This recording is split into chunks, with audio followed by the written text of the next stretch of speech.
오늘 하나님께서 우리에게 주신 말씀은 역대하 13장 13절에서 21절과 열왕기상 15장 3절 말씀입니다. 여로보암이 유다의 뒤를 둘러 복병하였으므로 그 앞에는 이스라엘 사람들이 있고 그 뒤에는 복병이 있는지라. 유다 사람이 뒤를 돌아보고 자기 앞뒤에 적병으로 말미암아 여호와께 부르짖고 제사장들은 나팔을 부니라. 유다 사람이 소리 지르매 유다 사람이 소리 지를 때에 하나님이 여로보암과 온 이스라엘을 아비야와 유다 앞에서 치시니 이스라엘 자손이 유다 앞에서 도망하는지라. 하나님이 그들의 손에 넘기셨으므로 아비야와 그의 백성이 크게 무찌르니 이스라엘이 택한 병사들이 죽임을 당하고 엎드러진 자들이 50만 명이었더라. 그때 이스라엘 자손이 항복하고 유다 자손이 이겼으니 이는 그들이 그들의 조상들의 하나님 여호와를 의지하였습니다. 아비야가 여로보암을 쫓아가서 그의 성읍들을 빼앗았으니 곧 베델과 그 동네들과 여사나와 그 동네들과 에브론과 그 동네들이라. 아비야 때에 여로보암이 다시 강성하지 못하고 여호와의 치심을 입어 죽었고 아비야는 점점 강성하며 아내 14을 거느려 아들 22과 딸 16을 낳았더라. 아비암이 그의 아버지가 이미 행한 모든 죄를 행하고 그의 마음이 그의 조상 다윗의 마음과 같지 아니하여 그의 하나님 여호와 앞에 온전하지 못하였으나. 아멘. 자, 우리는 지난 시간에 여호와와 싸우지 말라고 하는 제목으로 말씀을 함께 나눴습니다.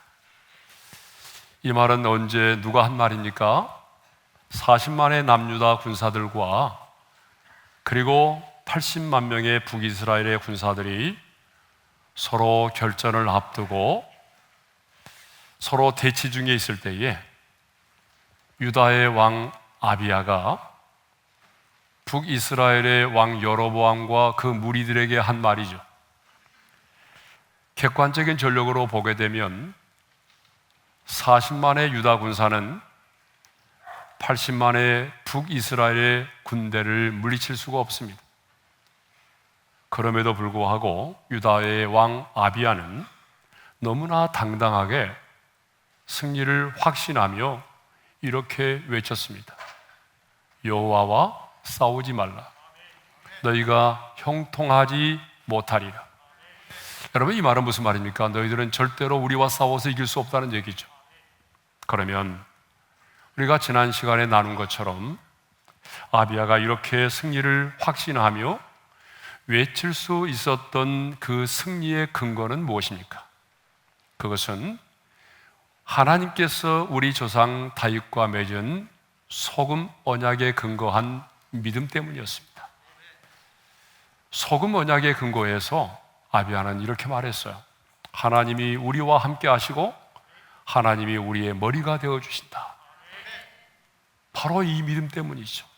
뿐만 아니라 북이스라엘 여로보암과 북이스라엘의 사람들은 금송아지를 만들어 우상을 숭배하고 이방인의 풍습을 따라 제사장을 세웠지만, 그래서 하나님의 계명을 어기고 하나님을 배반했지만, 우리는 철저하게 하나님의 계명을 따라 하나님을 예배했기 때문에 우리는 하나님을 배신하지 않았기 때문이라는 것입니다. 이렇게 아비야가 스마라임 산 위에 서서 승리를 외치며 연설을 하는 동안에 여로보암이 이끄는 이스라엘의 군인들이 유다의 군대를 앞과 뒤로 완전히 포위를 하고 말았습니다. 자, 우리 13절의 말씀을 함께 읽겠습니다. 다 같이요. 여로보암이 유다의 뒤를 둘러 복병하였으므로 그 앞에는 이스라엘 사람들이 있고 그 뒤에는 복병이 있는지라. 80만의 북이스라엘의 군대가 40만의 유다 군대를 앞과 뒤로 완전히 포위를 하고 말았다는 거예요. 그러므로 이제 유다 군대는요, 앞으로 나가서 싸울 수도 없고 뒤로 후퇴할 수도 없는 진퇴양난의 위기에 처하게 된 것입니다. 이 생각지도 않은 기습포위 작전에 의해서 유다의 군인들은 몰살될 위기 가운데 처하게 되었던 것입니다. 그러면 이렇게 완전히 포위된 상태에 있었던 유다의 군대는 어떤 행동을 했을까요? 놀랍게도 그들은 칼과 창을 들고 이스라엘의 군대를 향하여 나가는 것이 아니라 그 자리에서 여호와께 부르짖어 기도했습니다. 그리고 제사장들은요, 나팔을 불었어요. 우리 14절의 말씀을 함께 읽겠습니다. 다 같이요. 유다 사람이 뒤를 돌아보고 자기 앞뒤의 적병으로 말미암아 여호와께 부르짖고 제사장들은 나팔을 부니라. 여러분, 부르짖어 기도하는 것은 알겠는데 왜 이런 상황에서 제사장들은 나팔을 불었을까요? 그것은 민수기 10장 9절에 보게 되면 너희 하나님 여호와가 너희를 거역하고 너희 대적에게서 구원하시리라. 다시 말하면 이런 상황 가운데서 제사장들이 나팔을 불게 되면 하나님께서 그것을 기억하시고 그들을 구원해 내신다라고 약속하셨기 때문입니다. 우리 말씀을 한번 읽겠습니다. 다 같이요. 또 너희 땅에서 너희가 자기를 압박하는 대적을 치러 나갈 때는 나팔을 크게 불지니 그리하면 너희 하나님 여호와가 너희를 기억하고 너희를 너희의 대적에게서 구원하시리라. 그러니까 제사장들이 나팔을 불었던 이유가 뭐예요? 여호와의 구원을 요청하기 위해서였습니다. 그러니까 온 유다의 백성들은 부르짖어 기도하고 제사장들은 나팔을 불면서 하나님께 구원의 도움을 요청을 했던 거죠. 백성들은 부르짖어 기도하고 제사장들은 구원의 나팔을 함께 불었습니다. 사랑하는 성도 여러분, 우리도 인생을 살다 보게 되면 이렇게 사방으로 우겨싸임을 당할 때가 있어요. 진퇴양난의 위기 가운데 처할 때가 있습니다. 앞으로 나갈 수도 없고 뒤로 물러설 수도 없는 그런 인생의 상황을 맞이할 때가 있다는 거죠. 그럴 때 여러분, 하나님의 사람인 우리가 해야 될 일은 뭘까요? 그것은 우리가 하나님 앞에 부르짖어 기도하는 것이고 기도의 나팔을 부는 것입니다. 이렇게 여호와께 부르짖어 기도하던 유다의 군인들은요, 제사장의 나팔 소리를 듣자 그들은 큰 소리로 외쳤습니다. 예전에 여리고성을 함락할 때에 이스라엘 백성들이 마지막 날에 큰 소리로 승리의 함성을 외쳤던 것처럼 유다의 군인들도 제사장의 나팔 소리가 울려 퍼질 때에 큰 소리를 외쳤어요. 그런데 놀라운 일이 일어났습니다. 하나님이 그들의 부르짖음과 그리고 제사장의 나팔 소리를 들으시고 그리고 외치는 그들의 소리를 들으시고 하나님께서 그 전쟁 가운데 개입을 하셨습니다. 자, 15절의 말씀을 읽겠습니다. 다 같이요. 유다 사람이 소리 지르매 유다 사람이 소리를 지를 때에 하나님이 여로보암과 온 이스라엘을 아비야와 유다 앞에서 치시니, 하나님께서 그 전쟁 가운데 개입하셨는데요, 하나님이 여로보암과 이스라엘의 군대를 누구 앞에서? 아비야와 유다 앞에서 치셨다라고 기록하고 있어요. 성경은 분명하게 누가 치셨다라고 말씀하고 있어요? 하나님이 치셨다라고 분명하게 말씀하고 있습니다. 그러면 하나님이 치시자 어떤 일이 일어났나요?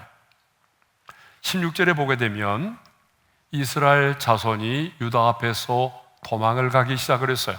우리 16절의 말씀을 읽겠습니다. 다 같이요. 이스라엘 자손이 유다 앞에서 도망하는지라. 그리고 17절의 말씀을 보게 되면 50만 명의 북이스라엘의 백성들이요 죽임을 당하였어요. 17절의 말씀을 읽겠습니다. 시작.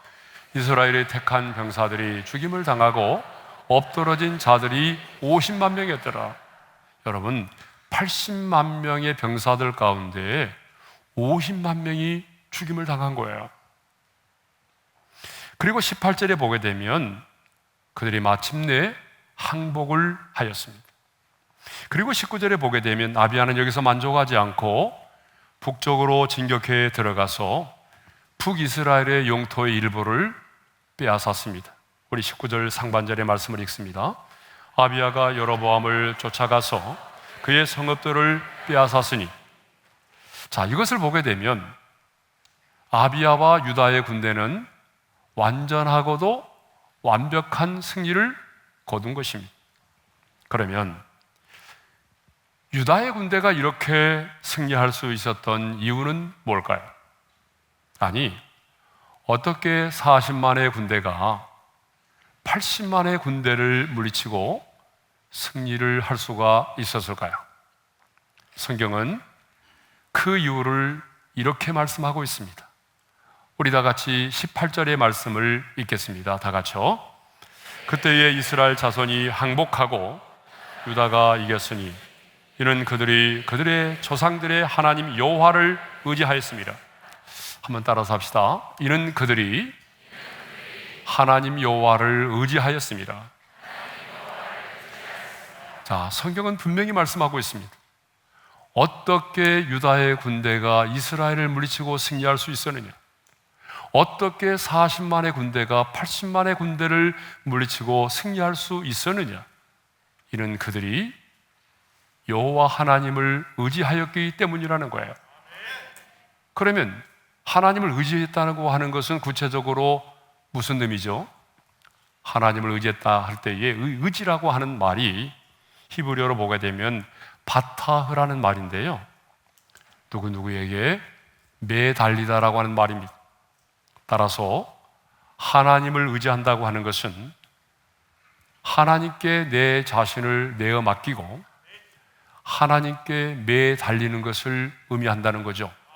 그러면 하나님께 내 자신을 내어 맡기고 하나님께 매달리는 행위가 뭘까요? 그게 바로 기도입니다. 그래서 아비야와 유다의 군대는 진퇴양난의 위기 가운데 처했을 때에 그들은 여호와께 부르짖어 기도하였습니다. 하지만 동일한 언약의 백성이었던 여로보암과 이스라엘의 군대는 여호와께 부르짖어 기도하지 않았습니다.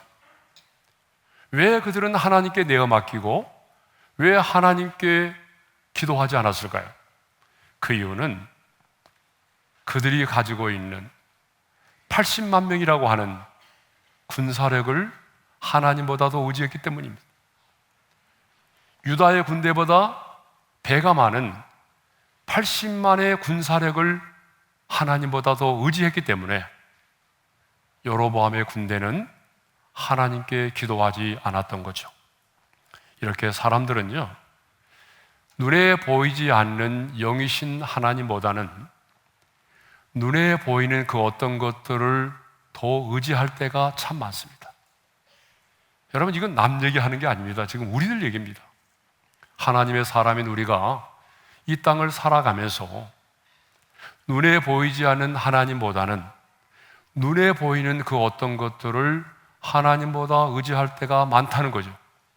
그래서 성경은 우리에게, 하나님의 사람인 우리에게 이것들을 의지하지 말라고 성경에 여러 차례 말씀하고 있어요. 대표적으로 성경의 몇 구절을 찾아볼 텐데, 첫째로 재물을 의지하지 말라고 말씀하십니다. 잠언 11장 28절입니다. 다 같이요. 자기의 재물을 의지하는 자는 패망하려니와. 재물을 의지하는 자는 망한다는 거 아니겠어요? 그 다음에 두 번째로는요, 기인들을 의지하지 말라고 말해요. 시편 146편 3절의 말씀을 읽겠습니다. 다 같이요. 기인들을 의지하지 말며. 자, 여기서 기인들은 어떤 사람일까요? 높은 지위와 권력을 가진 사람들을 말해요. 그러니까 이전 성경에서는 방백을 의지하지 말라고 그랬잖아요. 그러니까 높은 지위와 권력을 가진 자들을 의지하지 말라. 세 번째로는요, 인생을 의지하지 말라고 말해요.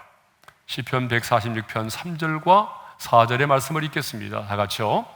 도림이 없는 인생도 의지하지 말지니 그의 호흡이 끊어지면 흙으로 돌아가서 그날의 그의 생각이 소멸하리로다. 인생을 의지하지 말래요. 왜? 도울 힘이 없다는 거예요.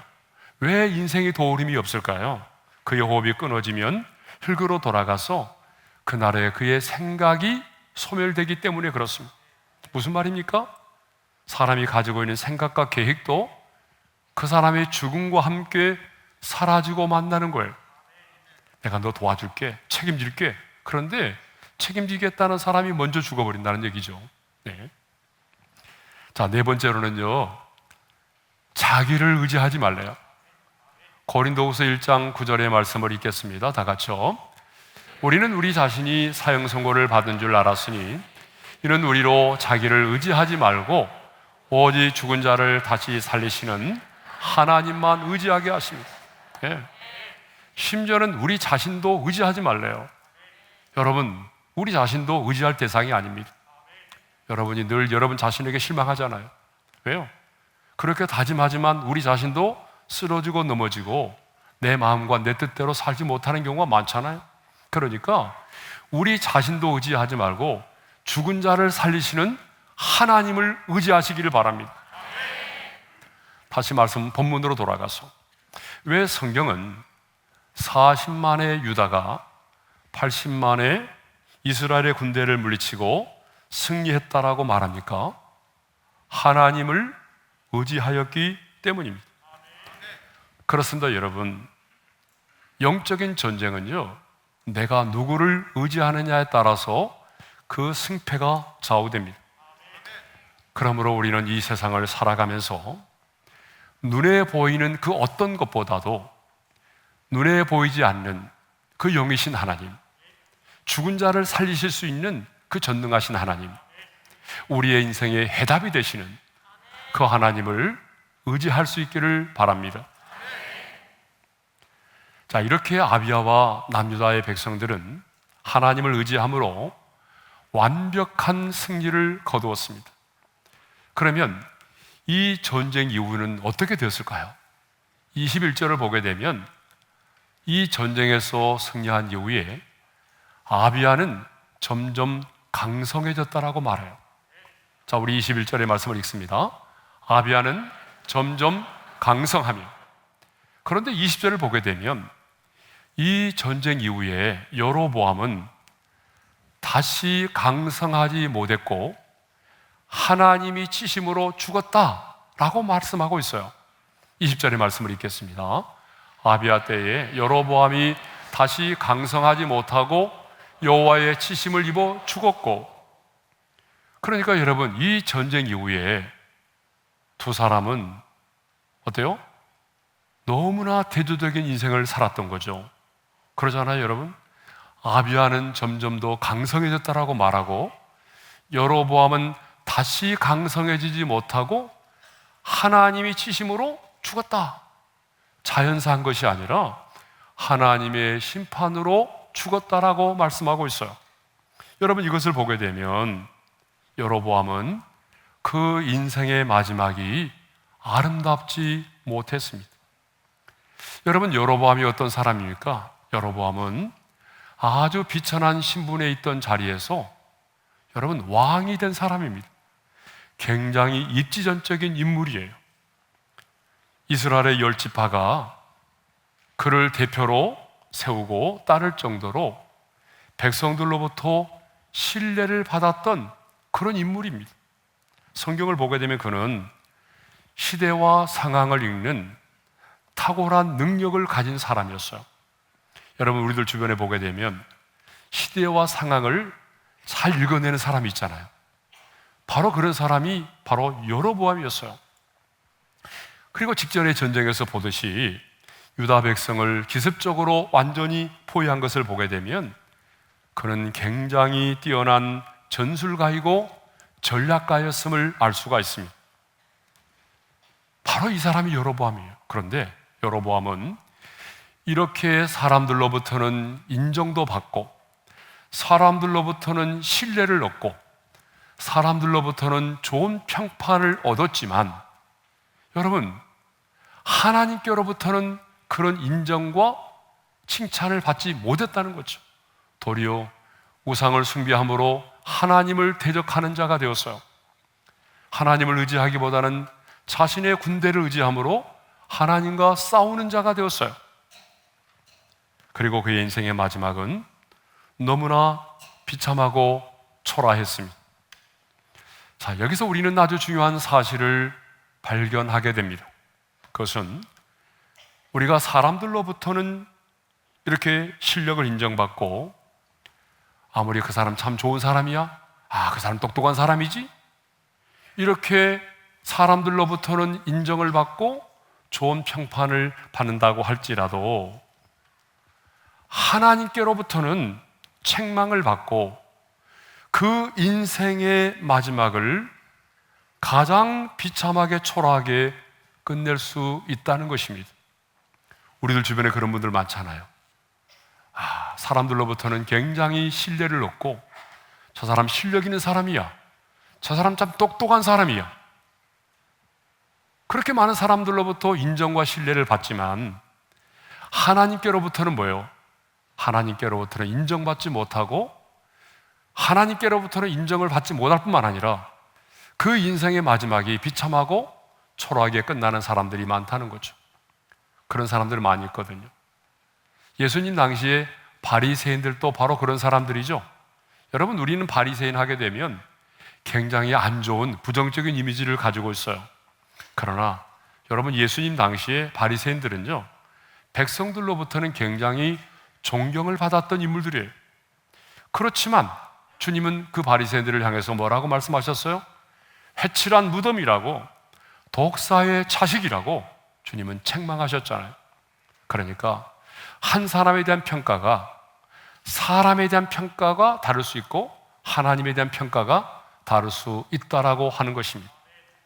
그러므로 저는 우리 오륜의 성도들이 이 땅을 살아가면서 화려한 그런 인생을 살지 않아도, 설령 사람들로부터는 뭐 그렇게 인정을 받지 못한다고 할지라도 하나님께로부터는 인정을 받고 날이 갈수록 더 강성해지고 여러분의 인생의 마지막이 더 아름다운 삶을 살 수 있기를 주님의 이름으로 축원합니다.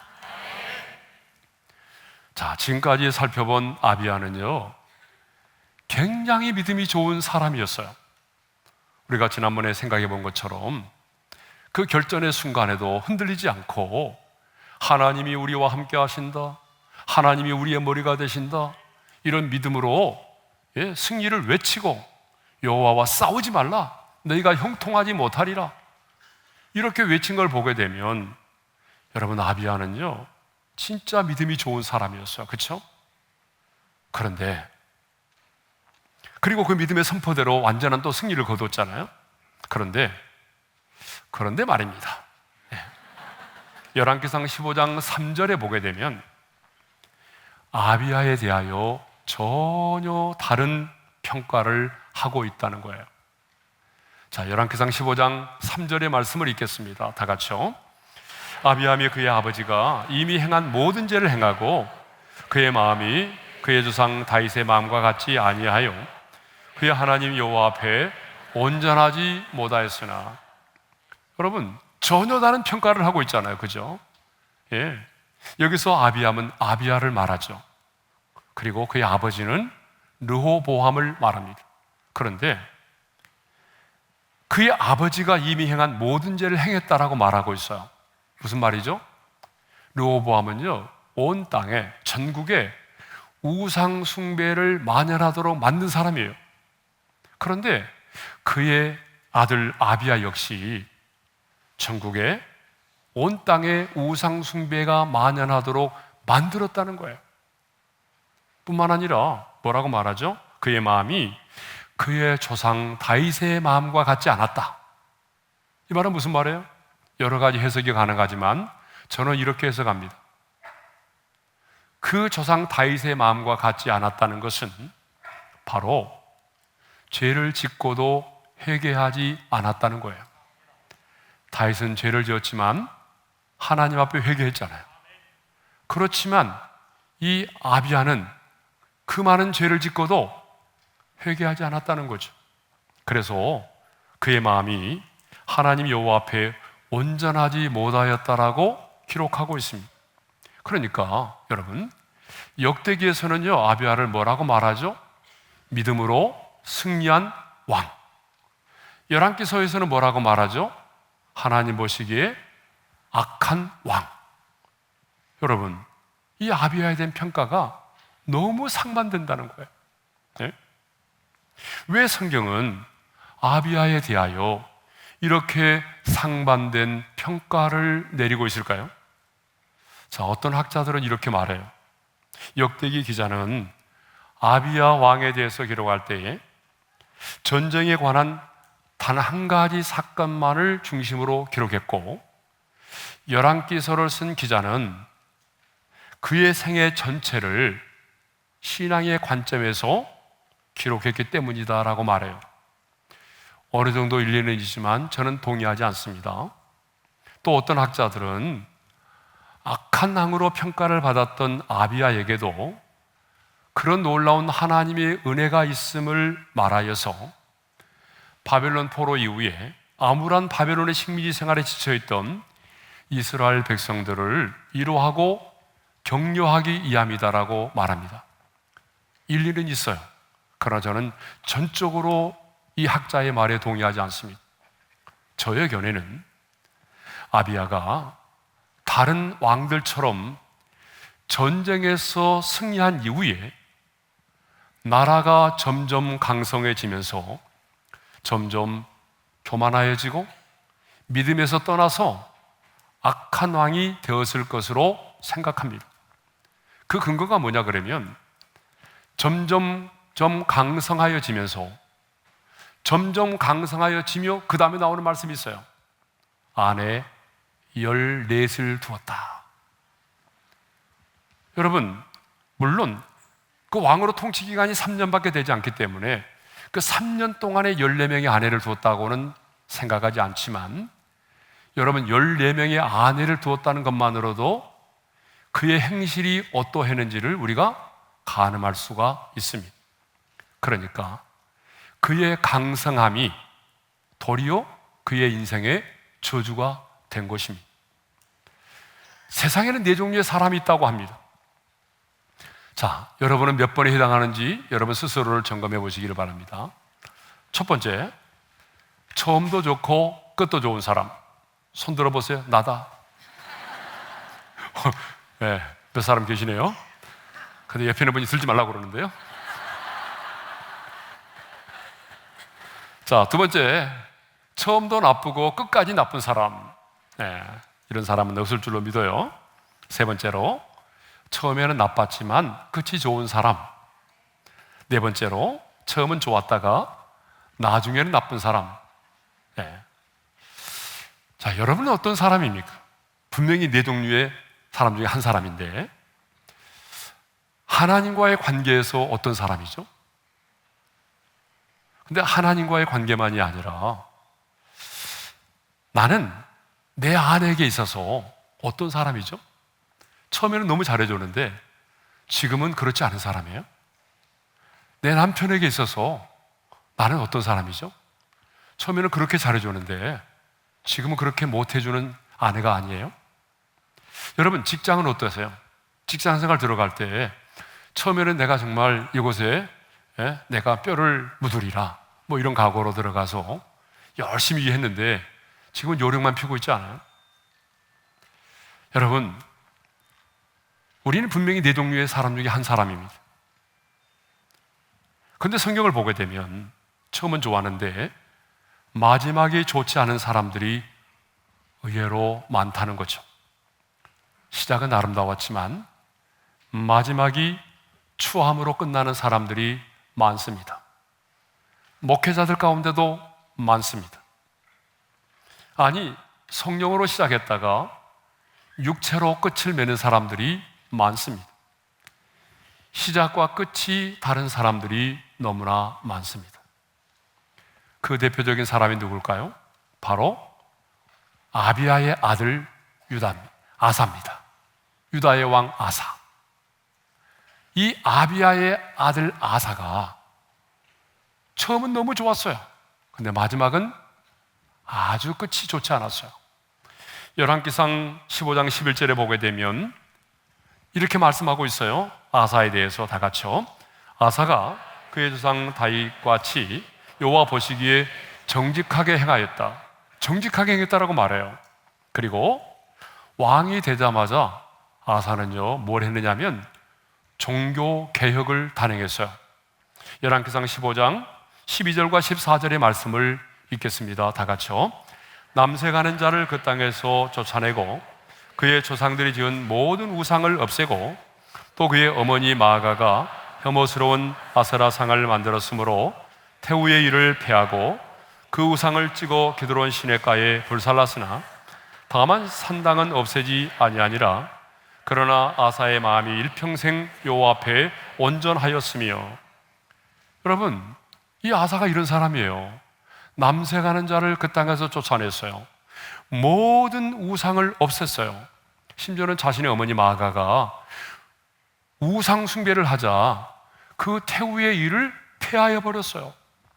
뭐 그 밖에도 여호와를 찾게 하고 백성들로 하여금 여호와를 찾게 만들고 율법과 명령을 행하게 했습니다. 여호와의 제단을 재건하고 백성들을 모은 다음에 하나님께 제사를 드렸어요. 이런 종교 개혁의 결과 평안과 형통의 축복을 누리게 됐어요. 그것만이 아니죠. 구스의 100만 대군을 물리쳤어요. 이런 사람이 아사예요. 그런데 이런 아사가 인생의 말년에는요, 어처구니 없는 행동을 합니다. 인생의 마지막에는 불의를 행하였어요. 하나님을 그동안 붙잡고 있던 손을 놓아버린 거예요. 그리고 하나님보다는 은금을 더 의지한 거예요. 20년 전에는 100만의 구수군대가 쳐들어왔을 때는 그렇게도 하나님만 의지했던 아사가 이번에는 북이스라엘이 쳐들어와서 괴롭힐 때는요, 하나님을 의지하는 것이 아니라 이방의 왕, 아람의 왕 베나닷을 의지하고 그에게 도움을 요청했어요. 인생의 마지막에는요, 그의 발이 병이 들어서 이독했지만 하나님께 기도하지 않습니다. 예? 그래서 마침내 병이 들어서 2년 후에 죽게 돼요. 비참하게 인생을 마무리합니다. 아비아의 아들 아사는 아버지같이 처음에는 하나님을 의지했지만 마지막에는 하나님을 의지하지 않았습니다. 시작은 좋았지만 마지막은 아름답지 못했습니다. 처음과 끝이 다른 인생이었습니다. 사랑하는 성도 여러분, 인생은요, 시작이 있고 마지막이 있습니다. 그런데 시작도 중요하지만 시작보다는 여러분 마지막이 훨씬 더 중요합니다. 그런데 주변을 보게 되면 자, 처음에는 별 볼 일 없어 보이는데 저 사람 참 별 볼 일 없네 라고 생각했는데 마지막이 아름다운 사람이 있어요. 시작은 미약했지만 마지막이 창대한 사람들이 있어요. 대표적으로 누굴까요? 구약에 나오는 요셉이죠. 요셉은 형들에 의해서 미움을 받고 종으로 애굽에 팔려갔지요. 그렇지만 그곳에서도 하나님을 의지했고 하나님이 함께 하심으로 말미암아 애굽의 총리가 되었고 구원의 역사에 귀하게 쓰임을 받는 하나님의 사람이 되었습니다. 여러분, 또 한 사람이 있습니다. 다니엘입니다. 다니엘도 포로로 끌려간 사람이지만 여러분, 하루에 3번씩 하나님 앞에 무릎을 꿇어 기도하고 또 청렴한 삶을 살아서 정권이 바뀌어도 그런 인생의 말년까지 정말 영향력 있는 하나님의 사람으로 쓰임을 받았던 것입니다. 그런데 시작은 좋았는데 마지막이 아름답지 못한 사람들이 있어요. 대표적으로 누구죠? 솔로몬이 그러했습니다. 1,000번제를 드렸고 하나님께 지혜를 구하여 구하지 않는 그런 부와 명예까지 얻게 되었습니다. 그런데 인생의 마지막은 아름답지 못했어요. 이방 여인과 결혼해서 다른 신을 섬기게 되었습니다. 700명의 후궁과 300명의 첩을 두게 되었습니다. 여러분, 이스라엘의 초대 왕인 사울 왕도 마찬가지죠. 여러분, 사울왕이 처음에는 얼마나 겸손했나요? 얼마나 하나님을 의지했나요? 그런데 그런 인생의 마지막에는 하나님을 의지하지 않았어요.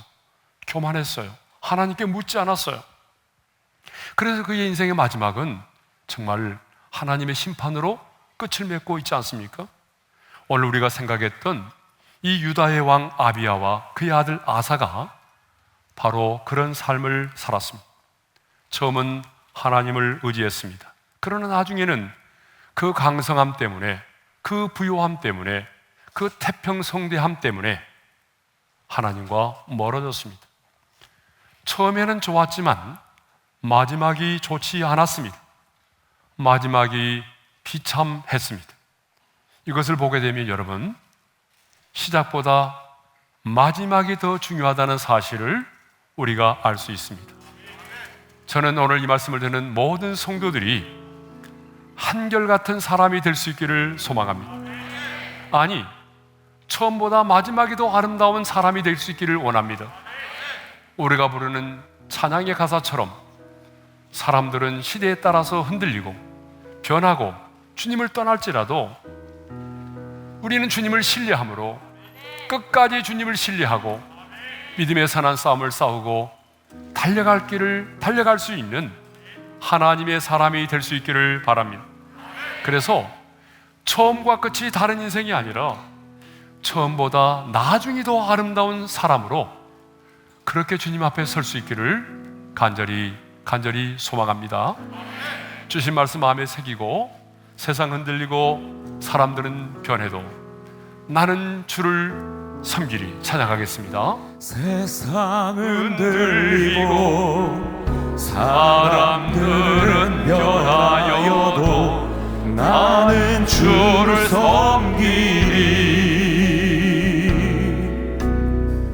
주님의 사랑은 영원히 변하지 않네. 나는 주를 신뢰해. 믿음은 들리고 사람들은 주를 떠나도 믿음은 들리고 사람들 주를 떠나도 나는 주를 섬기리. 주님의 나라는 영원히 쇠하지 않네. 나는 주를 신뢰해. 오직 믿음으로 오직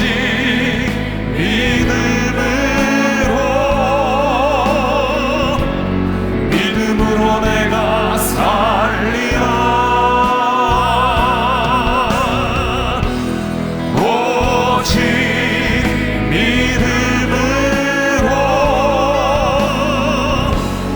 믿음으로 내가 살리라. 오직 의인은 믿음으로 말미암아 살리라. 오직 의인은 믿음으로 말미암아 살리라. 우리 한번 눈을 감고 주신 말씀 마음에 새기면서 함께 기도하는 시간을 갖겠습니다. 우리도 인생을 살다 보게 되면 사방으로 우겨싸임을 당할 때가 있어요. 진퇴양난에 처할 때가 있습니다. 이럴 수도 없고 저럴 수도 없는 상황이 온단 말이에요. 그럴 때에 유다의 백성들은 주께 부르짖었어요. 제사장들은 나팔을 불었어요. 이것을 성경은 뭐라고 말하냐면 이는 그들이 여호와 하나님을 의지했다라고 말하고 있어요. 여러분, 우리가 의지할 수 있는 분은 주님밖에는 없어요. 그래서 주님은 우리에게 말씀하잖아요. 눈에 보이는 재물을 의지하지 말라. 세상에 힘있고 권력 있는 자를 의지하지 말라. 도움이 없는 연약한 인생을 의지하지 말라. 심지어는 너 자신도 의지하지 말라. 죽은 자를 살릴 수 있는 하나님만 의지하라는 거예요. 하나님만 의지하는 자로 살겠습니다. 내 인생을 책임져 주세요. 두 번째 기도의 제목입니다. 두 번째 기도의 제목은 처음보다 마지막이 아름다운 인생이 되게 해주십시오. 너무나 많은 사람들이 처음은 화려했지만, 시작은 좋았지만 마지막이 추하고 마지막이 아름답지 못했어요. 솔로몬이 그러했고, 사울왕이 그러했고, 우리가 생각했던 아비야와 아사도, 여로보암도 처음에는 하나님을 의지했지만 마지막에는 은금을 의지하고, 그래서 인생의 마지막이 추함과 비참함으로 끝을 맺고 말았습니다. 하나님은 저와 여러분의 인생이 처음보다 마지막이 좋은, 처음보다 마지막이 아름다운 그런 인생을 살기를 원하십니다. 여러분의 가정에서, 직장에서, 하나님 앞에서 주신 말씀 붙들고 우리 주여 한번 부르고 기도할까요? 주여! 할렐루야. 우리 아버지 하나님 감사합니다. 인생을 살아가면서 이 길을 만날 때마다 하나님의 사람의 누리는 여호와를 의지하게 도와주십시오. 내가 여호와를 의지하기에 부르짖어 기도하게 하시고 기도의 나팔을 힘있게 불 수 있도록 도와주십시오. 하나님을 의지하게 하여 주셔서 하나님이 내 인생 가운데 어떻게 일하시고 싸우시는지 하나님의 일하심을 보게 하여 주옵소서. 오늘 의지하지 말게 도와주시고, 사람을 의지하지 말게 도와주시고, 하나님만을 의지하게 도와주시고, 처음보다 마지막이 아름다운 인생, 처음보다 마지막이 좋은 인생 되게 하여 주시기를 원합니다. 우리의 인생의 마지막이 추하지 않도록 도와주십시오. 우리의 인생의 마지막에도 또 하나님을 의지하게 도와주십시오. 우리의 인생의 마지막이 또 하나님을 사랑하는 자가 되게 하여 주시옵소서. 이제는 우리 주 예수 그리스도의 은혜와 하나님 아버지의 영원한 그 사랑하심과 성령님의 감동, 감화교통, 인도하심이